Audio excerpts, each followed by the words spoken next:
আল্লাহ কেমন করে মৃতরে জীবিত করো তুমি দেখাও। আল্লাহ বললেন 4টা পাখিরে টুকরা টুকরা করো, জবাই করো, টুকরা টুকরা করো, পায়ের সাথে মাথা মিশাও, মাথার সাথে কলিজা মিশাও, টুকরা টুকরা করে ওই পাহাড়ের মধ্যে ছিটিয়ে দিয়ে আস। এরপরে এই পাশে এসে সুম্মা দুহুন্না ইয়াতিনাকা সায়া, আমার নামে পাখিগুলারে ডাক দাও। উনি এই পাশে এসে আল্লাহর নামে টুকরো টুকরো করে ছিটিয়ে দিয়ে আসা পাখিগুলোর ডাক দিতে দেরি মুহূর্তে পায়ের সাথে মাথা, মাথার সাথে বডি লেগে জীবিত হয়ে পাখিগুলো দৌড়ে সাইয়েদনা ইব্রাহিমের কাছে চলে এসেছে। আল্লাহর কোরআন সাক্ষী। ইয়াতিনাকা সায়া, এই যে আল্লাহর সাথে উনার কি ডায়ালগ মারছেন, এটা কোরআনে আছে না নাই? এরপরে উনি ওনার কলিজার টুকরা ছেলে সাইয়েদনা ইসমাইলের সাথে কি ডায়ালগ মারলে সেটাও কোরআনের ভেতরে আছে না নাই? فلما بلغ معه السعي قال يا بني إني أرى في المنام أني أذبحك فانظر ماذا ترى। তিনি ছেলেরা ডেকে বললেন, ও আমার কলিজার টুকরা ছেলে ইসমাইল, গত রাতে আমি স্বপ্ন দেখেছি যে আমি তোমাকে জবাই করছি। ফানজুর মাযা তারা, তোমার অভিমত কি, অপিনিয়ন কি জানাও। সুবহানাল্লাহ বলেন। ছেলেরা বললেন, আমি স্বপ্নে দেখেছি তোমারে জবাই করতেছি, তোমার অভিমত কি? আমগরে যদি আমগো আব্বারা কইতাম আমার দেখেন না, বড়টারে দেখছেন? কথা কম। বড়টাই কইতো আমার না মাজ্জাডারে দেখছেন? মাজ্জাডারে কইলে কইতো ছোটটারে দেখছেন? কথা কন। আমরা এটা কইতাম না? 100% আমরা এরকম উত্তর দিয়ে দিতাম। চিল্লায় কোন ঠিক কিনা? কিন্তু সৈয়দনা ইসমাইল কেমন ছেলে, বাপ কা বেটা সিপাহি কা ঘোড়া, কুছ না হতো থোড়া থোড়া, ঠিক কিনা? ছেলে বলল, ইয়া আবাতি ফআল মা তুমারু সাতাজিদুনি ইনশাআল্লাহু মিনাস সাবিরিন। কি ছেলে, আমগডিও পোলা ওইটাও পোলা, পার্থক্য আছে না নাই? ছেলে কয়, বাবা আমি তো ডরাই না, আমি ডরাই আমনেরে লইয়া। আমনে ডরান কিনা, আপনি ভয় পেয়ে যান কিনা ওই টেনশনে আমি আছি। আপনি যে আমার এত মায়া করেন, আপনি যে আমার এত ভালোবাসেন, আমাকে শুইয়ে দিয়ে যে জবাই করবেন, ফিনকি দিয়ে যে রক্ত ছুটবে, আপনি ভয় পেয়ে যান কিনা ওই ভয় আমি পেয়ে যাই। আমার অন্তরে কোনো ভয় নাই। ইয়া আবাতি ফাআল মা তুমার, বাবা যেমনটা আদিষ্ট হয়েছেন ঠিক তেমন তেমন করেন। সাতাজিদুনি ইনশাআল্লাহু মিনাস সাবিরিন, ইনশাআল্লাহ আপনি আমারে ধৈর্যশীল পাবেন। সুবহানাল্লাহ। এরকম ছেলে আমাদের ঘরে ঘরে থাকার দরকার আছে না নাই? তার মানে বাপ বেটা কি ডায়ালগ মারছে কোরআনে তুলে দিল কে? আল্লাহ। আবার সাইয়েদনা ইব্রাহিম এলাকার লোকদের সাথে কি ডায়ালগ মারলেন সেটাও কোরআনে আছে না নাই? তিনি বললেন, মা হাযিহি তামাসিলুল্লাতী আনতুম লাহা আকিফুন। ও এলাকার লোকেরা, নিজের হাতে মূর্তি বানিয়ে মাথাটাকে নিচু করে ওম নমো ভগবতী কেন পড়ো? কেন কেন? ক্বালু ওয়াজাদনা আবানা লাহা আবিদিন। দেখেন কনভারসেশন কি এক পক্ষের হয়? কথোপকথন করতে হলে কয় পক্ষ লাগে? উনি বললেন, এই মূর্তিগুলোর সামনে তোরা মাথা নত করে দাঁড়িয়ে থাকিস কেন? তারা বলল, ওয়াজাদনা আবানা লাহা আবিদিন, আমরা আমাদের বাপ দাদাদেরকে দেখছি এরকম করতে, এজন্য আমরাও করি। সাইয়েদনা ইব্রাহিম বললেন, লাকাদ কুনতুম আনতুম ওয়া আবাকুম ফি দালালিম মুবিন, তোরাও শেষ, তোকে বাপ দাদারাও শেষ, তোদের বাপ দাদারাও গোল্লায়, তোরাও গোল্লায়। চিল্লাই কোন ঠিক কিনা? কি কনভারসেশন। এরপরে বাৎসরিক পূজা অনুষ্ঠানের দিন আসলো। কিছুদিন আগে একটা হয়েছে না সরস্বতী, এটা বোধহয় হিন্দু ভাইদের বিদ্যার দেবী। এরা এক একজনের কাছে এক একটা জিনিস নিয়ে যাওয়া লাগে। আমরা সব জিনিস চাই একজনের কাছে, তিনি কে? আল্লাহ। এটা কঠিন না সহজ? বিদ্যার জন্য ওই মন্দিরে, সৌন্দর্যের জন্য এই মন্দিরে, খাদ্যের জন্য দুর্গার কাছে, ঝামেলা না? আমরা সব কিছুর জন্য একজনের কাছে যাই, তিনি কে? আল্লাহ। বাৎসরিক পূজা অনুষ্ঠানে সবাই ইব্রাহিমরে ধরছে, ইব্রাহিম চল আমরা পূজা দিতে যাব। সাইয়েদনা ইব্রাহিম ফানাযারা নাযরাতান ফিন নুজুম, তাকালেন আকাশে আর বললেন, ইন্নী সাকিম, আমি যেতে পারবো না, আমি অসুস্থ। আমি কি আসলে সুস্থ ছিলেন? তো অসুস্থ বললেন কেন? কারণ অসুস্থতা দুই ধরনের, চিল্লায় বলেন, একটা শারীরিক আর একটা মানসিক। সাইয়েদনা ইব্রাহিম মানসিকভাবে প্রচন্ড বিপর্যস্ত ছিলেন, অসুস্থ ছিলেন। এর কারণ গোটা উম্মাত মূর্তির পূজা করে, এই দৃশ্য দেখে কোনো নবী মানসিকভাবে সুস্থ থাকতে পারে না। উনি বললেন, আমি অসুস্থ, তোমরা যাও। সবাই বলল, ঠিক আছে আমরা যাই। ইব্রাহিম তুই আমাদের ঘরের মূর্তিগুলারে পাহারা দে। মূর্তি পাহারাদার একজন ভালো লোক পাওয়া গেছে। মূর্তি পাহারা দেওয়ার জন্য ভালো একজন পাহারাদার পাওয়া গেছে, নাম? কথা কন, কথা বুঝতে কষ্ট হচ্ছে মনে হয়। মূর্তি পাহারা দেওয়ার জন্য কারে পাওয়া গেছে? সাইয়েদনা ইব্রাহিম কয় ঠিক আছে আজকে পাহারা দিমু, জন্মের পাহারা, যা তোরা দিতাছি, পাহারা দিতেছি যা। এইবার সাইয়েদনা ইব্রাহিম মূর্তির ঘরে ঢুকলেন। দেখেন কি সুন্দর কথোপকথন আল্লাহ তুলে ধরলেন। আল্লাহু আকবার। মূর্তির ঘরে, দেবীর ঘরে ঢুকে উনি ঘুরে ঘুরে তাকায়, দেখে একটা এমনি হা করে, আরেকটা ব্যা করে, এরকম 14-15টা হাত নিয়ে তাকায় আছে। উনি সবগুলার সামনে এভাবে তাকায় আছে, দেখে এক একটা এক এক চেহারার, একটা হাতির গণেশ স্টাইলের, আরেকটা এরকম, আরেকটা নারীর, আরেকটা বাঘের, আরেকটা তলোয়ার নিয়ে আইতাছি কোপায় ফেলাবো, আছে না নাই? সবগুলোর সামনে যায়, যে যে দেখে আর অবাক হয় কত ধরনের খোদার কাছে এরা কত কিছু চায়। আর যে দেখে প্রত্যেকটার সামনে ডেজার্টস আইটেম, মিষ্টান্ন, এক একটার সামনে রসমালাই, এক একটার সামনে কালো জাম, লাল জাম, রসগোল্লা, চামচাম, দুধ মালাই, মালাই চপ, আছে না নাই? জিব্বায় পানি চলে আসছে নাকি? তো সাইয়েদনা ইব্রাহিম অবাক, কি রে এত মূর্তি, এত ডিজাইন, এত ভাবে এরা অঙ্গভঙ্গি করে আছে, এত খাবার দেয়া, খায় না কেন? সাইয়েদনা ইব্রাহিম ভাবলেন মনে হয় নাগাল পাই না, আমি একটু তুল্লা ধরি। উনি রসমালাইয়ের বাটিটা নিয়ে যেটা হা করে আছে ওইটার সামনে যায়, কয় খা। কি কয়? বানাই কইতেছি মনে হয়। ফারাগা ইলা আলিহাতিম, মূর্তিগুলোর কাছে গেলেন। ফাকালা আলা তাকুলুন, খাবি না? ওই খাবি না ডারে আমি কিছু খা, কোরআন থেকে বলছে, ঠিক কি না?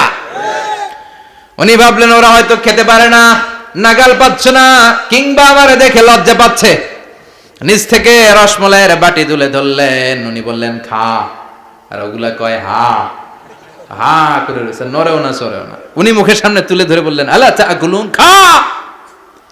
সবগুলার সামনে গেলেন, খা খা, কেউ খায় না, ওগুলো হা করে আছে।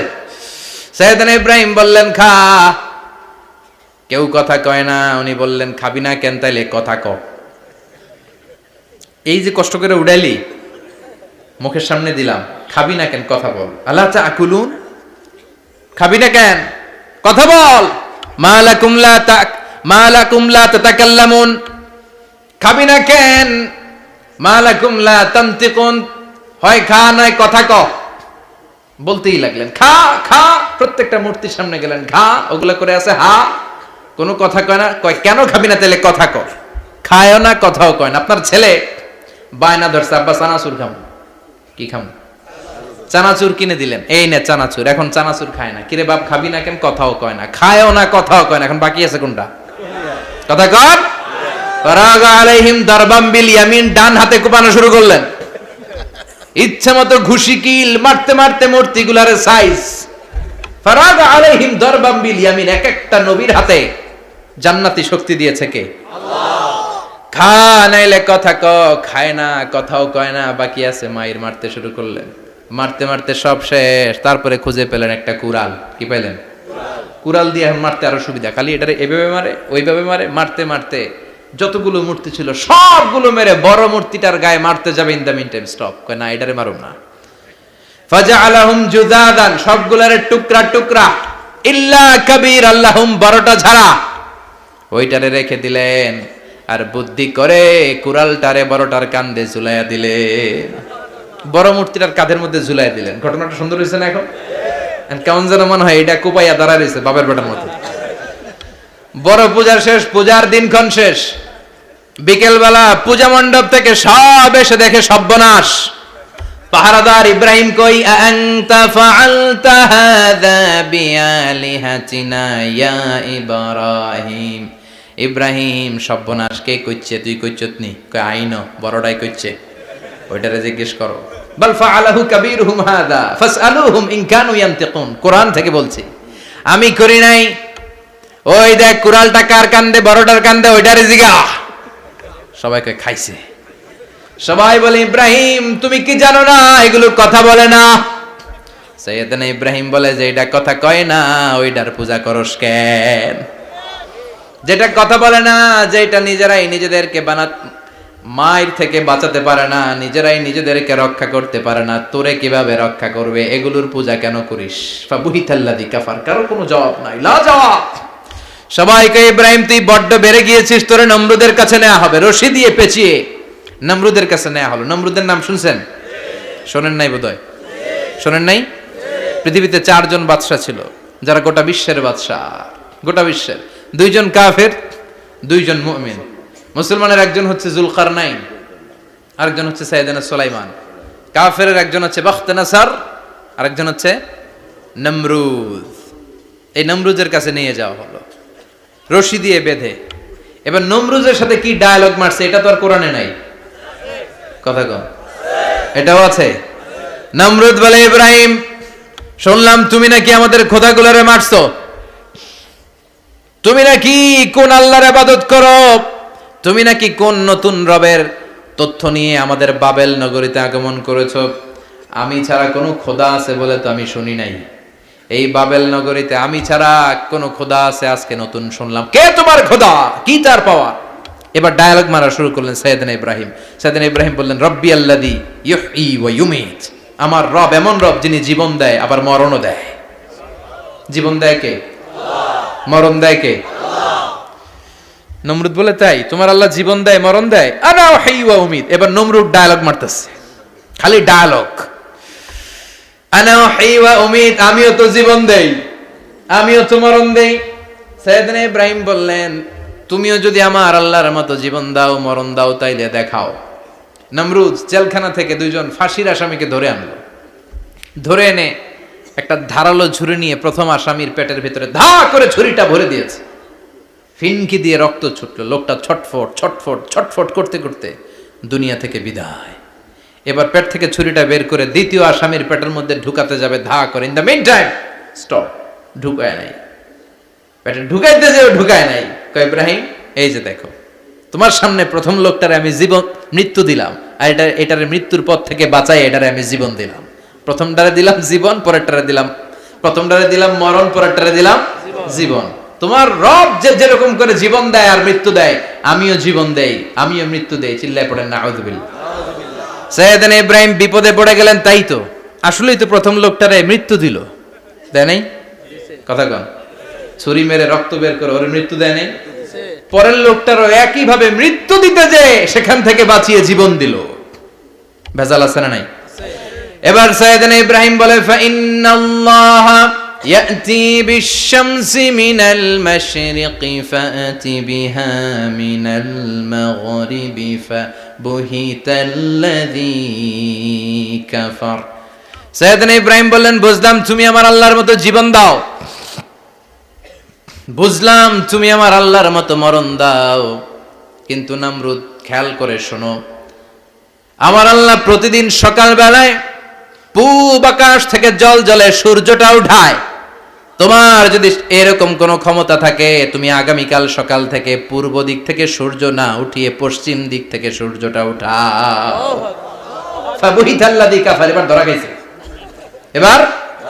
এবার জায়গার মধ্যে ধরা, একেবারে স্টপ, লা জবাব। নমরুদের মুখে কোনো জবাব নাই। এবার নমরুদের মেজাজ নরম নাকি গরম? কথা কন। গরম মেজাজ নিয়ে কয়, হাররিকু, এটারে আগুনে জ্বালা, এটারে আগুনে ফেল। নমরুদ বুঝে নাই যে আগুনের মালিক কে। বিশাল আগুনের কুণ্ডলি পাকিয়ে সাইয়েদনা ইব্রাহিমকে আগুনের মধ্যে ফেলে দেয়া হলো। হাতের মধ্যে রশি, পায়ের মধ্যে রশি, সারা দেহের মধ্যে রশি পেঁচিয়ে আগুনের কুণ্ডলিতে ফেলে দেয়া হলো। মুহূর্তের মধ্যে আগুনের প্রজ্বলন শক্তি ওই রশিগুলোকে জ্বালিয়ে পুড়িয়ে সারখার করে দেয়, কিন্তু সাইয়েদনা ইব্রাহিমের দেহের একটা পশমও জ্বালায় না। যে রশি দিয়ে টাইট করে বাঁধছে, ওনার দেহের সাথে লাগানো টাচ করা রশি, ওই রশি জ্বলে যায়, কিন্তু সাইয়েদনা ইব্রাহিমের পশম জ্বলে না। চিল্লায় পড়েন আল্লাহু আকবার। আজ যদি তোমাদের মাঝে কেউ ইব্রাহিমের মতো ঈমান আনিতে পারো, অগ্নিকেও পুষ্প বলে পরিণত করিতে পারো, ঠিক কি না?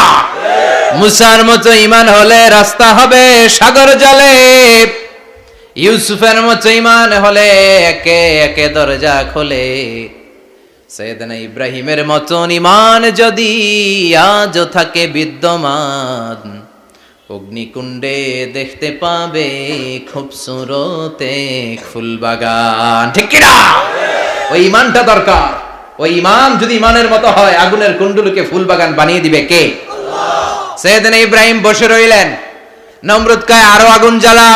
এলাকার বড় বড় গাছগুলো তক্তাগুলো কেটে আগুনের কুণ্ডলিতে ফেল।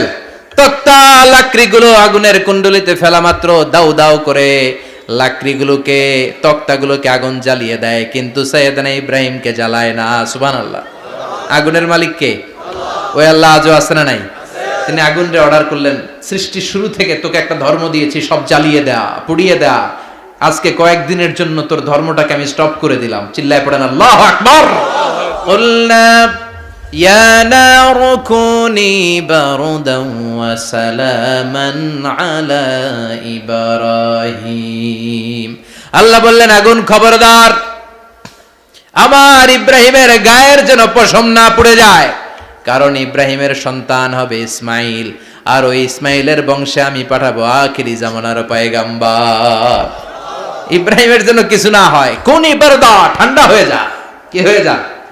কিন্তু এত বেশি ঠান্ডা হবি না যাতে ইব্রাহিমের সর্দি না লেগে যায়। সুবহানাল্লাহ।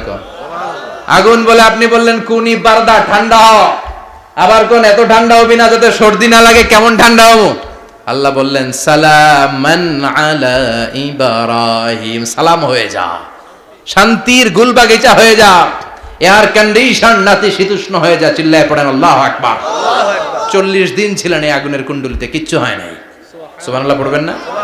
শেষ জীবনে উনি ওনার নাতিপুতিদের সাথে গল্পের সময় বলতেন যে আমার জীবনে সবচেয়ে আরামদায়ক সময় কাটিয়েছি আমি ইব্রাহিমের আগুনের, নমরুদের আগুনের কুণ্ডলির ভেতরে থেকে। চিল্লায় এখন সুবহানাল্লাহ। তার মানে পুরো আগুনের কুণ্ডলির এই গুলবাগিচা বানিয়ে দিয়েছে কে? ওনার জীবনের শ্রেষ্ঠ সময় নাকি এটা, সবচেয়ে আরামসে নাকি কাটিয়েছে এই আগুনের কুণ্ডলির ভেতরে। চিল্লায় পড়েন আল্লাহু আকবার। এবার আল্লাহ ডেকে বলেন, নমরুদ অনেক হয়েছে, আর না, অনেক চান্স তোমারে দিছি আমি, অনেক ছাড় দিছি, মাগার ছেড়ে দিব না। আল্লাহ কি দেয়? ছাড় দেয়, ছেড়ে দেয় না। মনে থাকবে? চিল্লায় বলেন তো, আল্লাহ কি দেয়? কি দেয় না? নমরুদরে এতক্ষণ ধরে কি দিছে, কিন্তু কি আল্লাহ ছেড়ে দিবে? কথা বলেন। আল্লাহ বলে, তোরে মারতে আমার কামান লাগবে না, গোলা লাগবে না, ফেরেশতা লাগবে না, তলোয়ার লাগবে না, নমরুদ তোরে মারবো আমি ল্যাংড়া মশা দিয়া। ফাআরসালাল্লাহু তাআলা বাউদা, আল বাউদাতু জুনদুম মিন জুনুদিল্লাহ। এই মশাগুলো আল্লাহর সৈনিক। কথা কন। এই মাছিগুলো আল্লাহর সৈনিক, এই সাপ আর ব্যাঙগুলো আল্লাহর সৈনিক, এই বাতাস আল্লাহর সৈনিক, এই মাটি আল্লাহর সৈনিক। মাটি যদি কাঁপাকাঁপি শুরু করে বসে থাকা যাবে? কথা কন। ভূমিকম্প হইলে সব দৌড়াদৌড়ি আছে না নাই? আগুন লাগলে দুর্ঘটনা আছে না নাই? বাতাস যদি 70 থেকে 80 কিলোমিটার বেগে ছুটে আসে, দুর্ঘটনা আছে না নাই? ফারসালাল্লাহু বাউদা, আল্লাহ একটা ল্যাংড়া মশা পাঠালেন। এই ল্যাংড়া মশা নাকের ভিতর দিয়ে ঢুকে মস্তিষ্কের মাঝখানে যে কামড়াতে শুরু করেছে। মশার কামড় খাইছেন না আপনারা? শীতকালে যখন আমরা কম্বল মোড়া দিয়ে ঘুমাই, কানের সামনে যখন পন পন শুরু করে কেমন লাগে? কি বিরক্তি লাগে না? আবার ঝেড়ে টেরে আবার শুই, আবার পন পন। তো পন পনের আওয়াজই আমাকে সহ্য হয় না। ওই মশা নাকি দিয়ে ঢুকে এদিকে কামড়া, ওই বেড়ার কেমন লাগে? কথা কন। নাকের ভিতর দিয়ে মশা ঢুকে ভিতরে কুটকুট কুটকুট করে কামড় মারে। এই কামড় খাইয়া নমরুদ এবার নাচানাচি শুরু করছে। I M A disco dancer. Or dance দেখে সবাই হাসে, একেবারে I M A disco dancer. Or dance দেখে সবাই অবাক। ঘটনা কি? খোদায় লাফায়। এতদিন ধরে সবাই নমরুদরে পূজা করতো আর বলতো নমরুদ সবচেয়ে বড় খোদা, নমরুদ সবচেয়ে। এখন খোদা কি করে? ড্যান্স দেয়। চিল্লা এখন কি দেয়? এবার নমরুদ বাঁচার জন্য মাথার মধ্যে আঘাত করে, কিন্তু মশা বের হয় না। চিল্লায় আওয়াজ করে উত্তরে বলেন, মশা ঢুকছে কার অর্ডারে? এই মশা বেরোবেও কার অর্ডারে? মাথার মধ্যে আঘাত করে ঘুষি মারে, কিল মারে, কিন্তু মশা বের হয় না। এবার আশেপাশের যারা আছে খাদেম খুদ্দাম কয়, তোরাও ঘুষি মার। খাদেম খুদ্দাম মনে মনে কয়, আজীবন অনেক মারছস, আজকে আমরা মারুম। সুযোগ পায়া কিলের উপর কিল আর ঘুষি।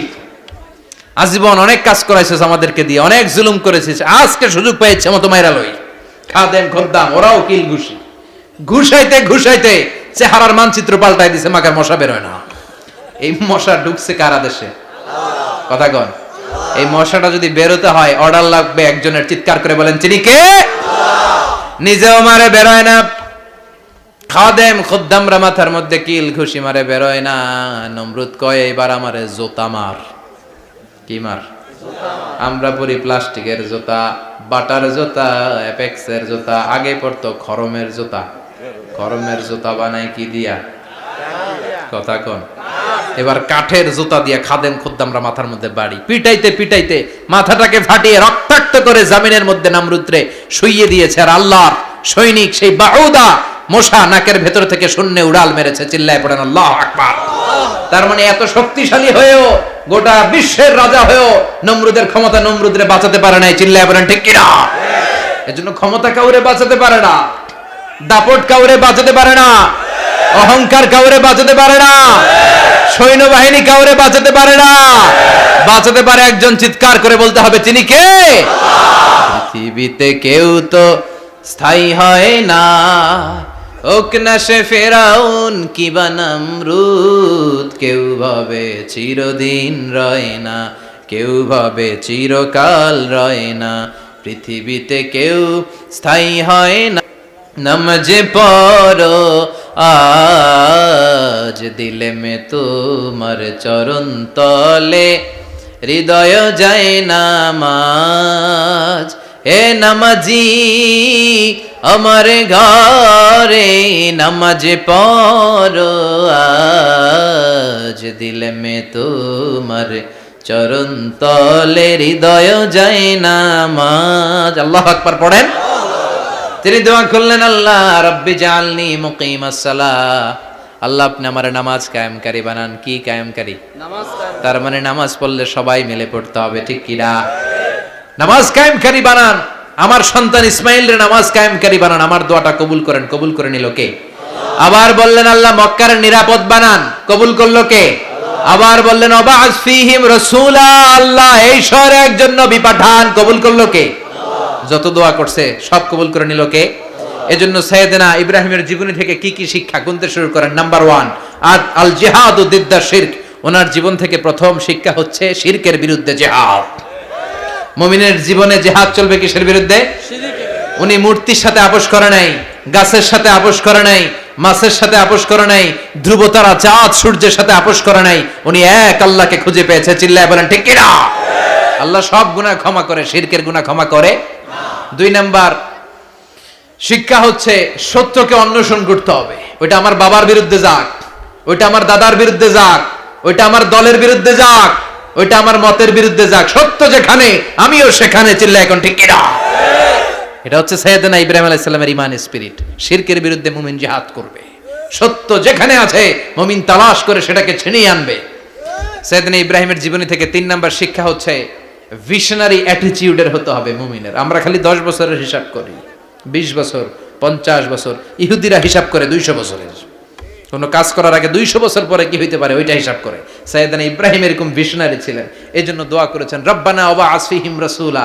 আল্লাহ যদিও ধুধু প্রান্তর জনমানব হীন একটা এলাকা, আপনি এলাকায় এমন একজন নবী পাঠায়েন যেই নবীর আঁচলের নিচে গোটা বিশ্বটা একত্রিত হয়ে যাবে। কবুল করলেন কে? কি ভিশন দেখছেন, কি ভিশনারি অ্যাটিটিউড। তিনি তখন থেকেই বিশ্বনবীকে দেখতে পেয়েছিলেন। এজন্য ভিশনারি অ্যাটিটিউডের হন, স্বপ্নবাজ হন। স্বপ্ন সেটা না যেটা মানুষ ঘুমিয়ে ঘুমিয়ে দেখে, স্বপ্ন সেটা যেটা অর্জনের আকাঙ্ক্ষা মানুষকে ঘুমাতে দেয় না। এটা ছিলেন সাইয়েদনা ইব্রাহিম, ভিশনারি অ্যাটিটিউডের ছিলেন। 4 নাম্বার শিক্ষা যোগ্য প্রজন্ম তৈরি করে যাওয়া। উনি কি প্রজন্ম তৈরি করছে দেখেন। প্রথম ছেলে ইসমাইল, দ্বিতীয় ছেলে ইসহাক। ইসহাকের চ্যানেলে বনি ইসরাইলের সব নবীরা আসলো, আর এই চ্যানেলে বিশ্ব নবী আসলো। তার মানে বাপকা বেটা সিপাহিকা ঘোড়া। প্রজন্ম তৈরির দরকার আছে না নাই? শিরকের বিরুদ্ধে লড়াইয়ের দরকার আছে না নাই? আর নবীদেরকে মডেল হিসেবে মানার দরকার আছে না নাই? আমাদের মডেল কি কবিরা না নবীরা? নায়করা না নবীরা? নেতা নেত্রীরা না নবীরা? আমরা যেন নবীদেরকে মডেল হিসেবে মেনে জান্নাতে উপযুক্ত হতে পারে। আল্লাহ তুমি তৌফিক দান করো।